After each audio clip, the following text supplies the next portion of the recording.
क्या 6 मुकदमे में एक ही सब्जेक्ट था, एक ही विषय था कि इन्होंने भ्रामक जो वीडियो है वो दो राज्यों के बीच में तनावपूर्ण स्थिति उत्पन्न की। सर एक भी डिफॉल्ट बिल मिल जाना बहुत बड़ी बात होती है और 6 के 6 केसेस में मिल जाना गया तो इसके पीछे रीजन क्या हो सकता है कि वो साक्ष्य को संग्रह करने में कोई मटेरियल नहीं था, कोई मटेरियल अनुसंधानकर्ता जो है सो वो कुछ ला नहीं पाया तो अपना डिफॉल्ट में चला गया। तो जब आधार जो आप बता रहे कि इन्होंने भ्रामक खबर फैलाया, इसी आधार पर आपने एनएसए लगाया, तो जब ये एनएसए पर आपने इधर डिफॉल्ट बिल मिल गया यानी सबूत नहीं इकट्ठा कर पाए, तो अब आप किस मुंह से कहेंगे कि इनसे राज्य की सुरक्षा को खतरा है?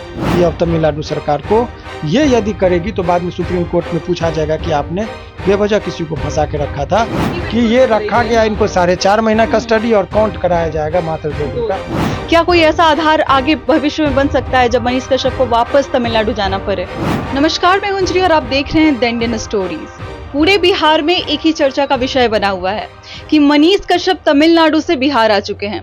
मनीष कश्यप के मुद्दे पर बातचीत करने के लिए हमारे पास पटना हाई कोर्ट के वकील शिवनंदन भारती सर मौजूद हैं। सर बहुत बहुत स्वागत हमारे चैनल पर। बहुत बहुत शुक्रिया आपका भी। आपके किसी इंटरव्यू में मैंने देखा आपने जिक्र किया था कि मनीष कश्यप पर जो एनएसए लगा है उसको हटाना अब सरकार की मजबूरी बन जाएगी, ये आपने क्यों कहा था सर? देखिए ऐसा है कि एनएसए का थीम जो समझने की जरूरत है कि जब किसी व्यक्ति से देश की और या राज्य की सुरक्षा जी को खतरा का आभास हो तो उसी आधार पर वो लगा दिया जाता है। तो केवल आभास, वो गलती किया नहीं किया वो नहीं, केवल वो पावरफुल है या उसके अंदर इतनी शक्तियां हैं जिससे वो राज्य की सुरक्षा को वो चैलेंज कर सकता है, तो इस संभावना मात्र पर जो है उस व्यक्ति को एनएसए लगाकर कैद करके रखा जा सकता है। ये संभावना पे हुआ है, संभावना पर एक्चुअल कमीशन ऑफ क्राइम की जरूरत नहीं होती है। तो ऐसे परिस्थिति में अभी इनके ऊपर क्या एलिगेशन है? मुख्य रूप से एलिगेशन इनके ऊपर ये है कि इन्होंने 6 एफआईआर दर्ज हुआ है तमिलनाडु में, यह कहते हुए कि इन्होंने भ्रामक खबर फैलाया जिससे तमिलनाडु और बिहार के बीच में तनावपूर्ण स्थिति यानी कि सुरक्षा को लेकर खतरा उत्पन्न किया। 6 मुकदमे में एक ही सब्जेक्ट था, एक ही विषय था कि इन्होंने भ्रामक जो वीडियो है वो दो राज्यों के बीच में तनावपूर्ण स्थिति उत्पन्न किया। This is the allegation level मतलब मनीष कश्यप। अब ऐसे सिचुएशन में जब वो वहां पर कर दिया, अब यहीं पर देखिए कि जब कभी किसी व्यक्ति को के ऊपर एलिगेशन लगता है, उनकी गिरफ्तारी होती है, तो गिरफ्तारी हो जाने के बाद पुलिस का काम ये होता है कि आप उसको गिरफ्तार करके संबंधित न्यायिक दंडाधिकारी के पास उनको रख दीजिए, और उसके बाद आपका काम होता है कि वो जो एलिगेशन लगा है उसके संबंध में या उसके सपोर्ट में आप साक्ष्य को संग्रह करके एक रिपोर्ट बनाकर फाइनल रिपोर्ट दीजिए कि वेदर उनका ये इसमें इन्वॉल्वमेंट है या नहीं है, उनको इस मामले में आपने क्या साक्ष्य मैंने पाया।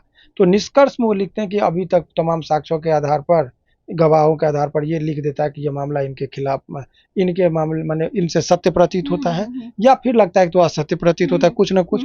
तो जब सत्य प्रतीत होता है उसको हम लोग कहते हैं उस रिपोर्ट को फाइनल रिपोर्ट या चार्जशीट कहते हैं। तो ये जो चार्जशीट देना है उसको विद इन 60 डेज में उसको दे देना है। यदि वो 60 दिन में नहीं देता, इसके पीछे कारण ये है कि मान लीजिए किसी व्यक्ति को जेल में आपने रखा है, उनका कोई अपराध है नहीं, और आप 3 साल बाद चार्जशीट जमा करेंगे और तब बताएंगे कि इनके खिलाफ कोई मामला था ही नहीं, तो 3 साल का कौन जेल में बिताया वो तो भाई इरिपेरेबल है, उसको तो आप रिटर्न करने, उसके जीवन का वो पल तो आ नहीं सकता है। इसीलिए कहा कि ठीक है, आपको रेयर सिचुएशन में आपने गिरफ्तार कर लिया, 2 महीना में आप दे दीजिए यानी 60 दिन में, अदरवाइज वो उसको छोड़ देगा। यानी कि पुलिस की जिम्मेदारी बहुत ज्यादा बढ़ जाती है किसी व्यक्ति को गिरफ्तार करने के बाद कि 60 दिन में ही चार्जशीट आपको जमा करना है, तो ये बहुत बड़ी बर्डन होती है। यदि वो चार्जशीट नहीं जमा किए तो कोर्ट उनको बेल पर छोड़ देते, इसी को कहते हैं डिफॉल्ट बेल।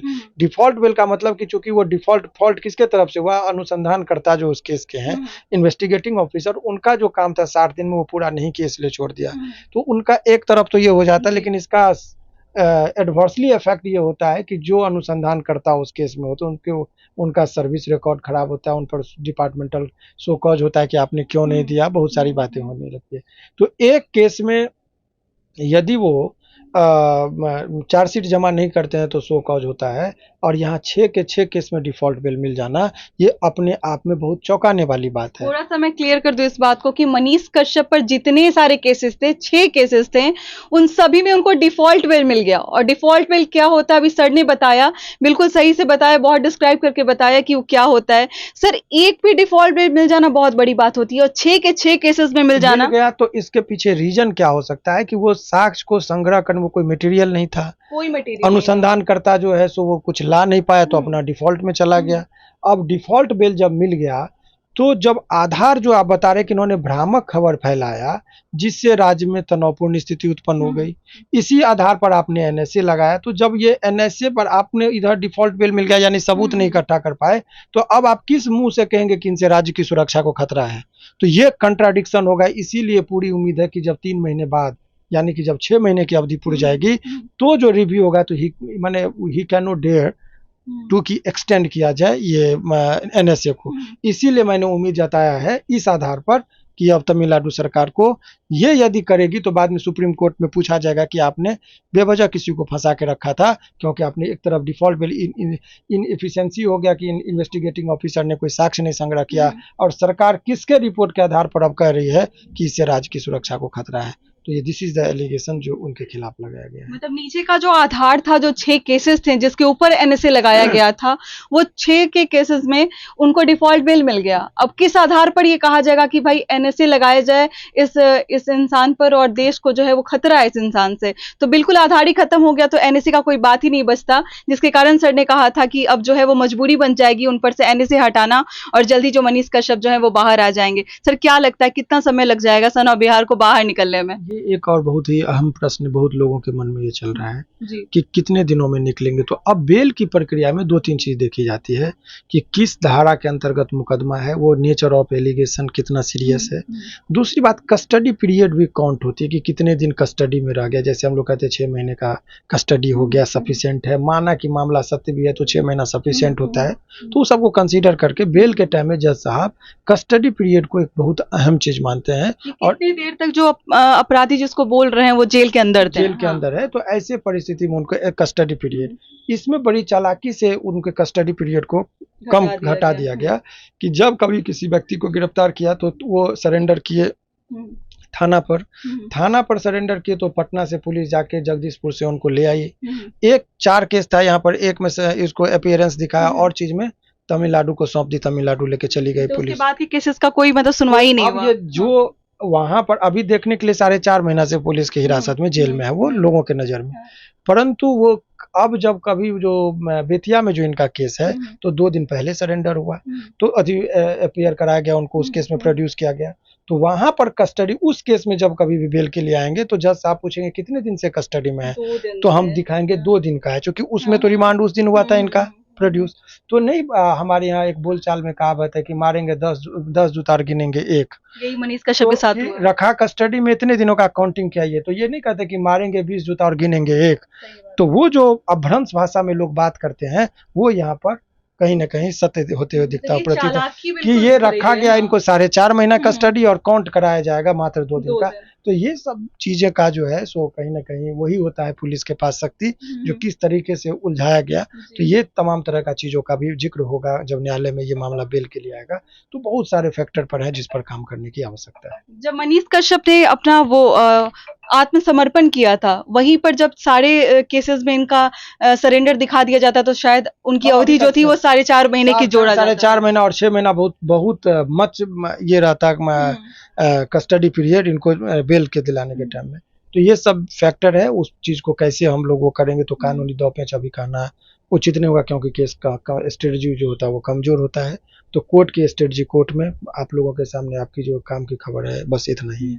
एक जो डर था सर मनीष कश्यप के भीतर भी था, उनके जितने समर्थक थे उनके भीतर भी था, बिहार के कई लोगों के भीतर था कि जिस तरीके से तमिलनाडु में आने में इतना समय लग गया, इतना कुछ मतलब मुश्किलें आई बीच में कि 5 डेट पर और 5 डेट में उनको लाया नहीं गया। क्या कोई ऐसा आधार आगे भविष्य में बन सकता है जब मनीष कश्यप को वापस तमिलनाडु जाना पड़े? नहीं, अभी इस स्टेज में उनको जाने की जरूरत नहीं होगी। जब ट्रायल का खुलेगा, जब चार्जशीट जमा होगी, केस कमिट होगा, ट्रायल खुलेगा, तो ट्रायल में इनको जाना पड़ सकता है। लेकिन जब वो डिफॉल्ट बिल चार्जशीट ही जमा नहीं, तो क्या पता वो लिख दे कि असत्य है मामला, तो इनको ट्रायल में नहीं जाना पड़ेगा। तो वो देखना होगा कि कोर्ट कॉग्निजेंस लेती है कि नहीं। तो ये बहुत सारे, तो वो लास्ट बहुत अभी लंबा समय है वो। इस केस में पूछताछ के नाम पर तमिलनाडु पुलिस अभी नहीं लेके जा सकती है, ऐसा माननीय न्यायिक दंडाधिकारी का आदेश है। यदि उनको पूछना भी होगा तो वीडियो कॉन्फ्रेंसिंग से पूछेंगे, बट वो उनको यहाँ से तमिलनाडु नहीं लेके जा सकते हैं, ऐसा क्लियर कट आदेश उन्होंने दिया है।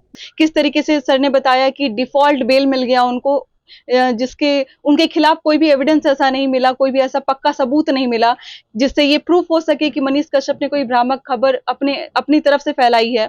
और जब आधार ही नहीं रहा तो एनएसए जो है वो बहुत जल्दी हटेगा सन ऑफ बिहार से। और उम्मीद मैं भी यही करती हूँ कि जल्दी जल्दी मनीष कश्यप जो है वो जेल से बाहर आ जाएं। जितने लोग इंतजार कर रहे हैं उनके सामने हो, वापस से माइक के साथ हो। मिलती हूँ अगले वीडियो में एक नई कहानी और नई जानकारी के साथ। सर बहुत बहुत शुक्रिया।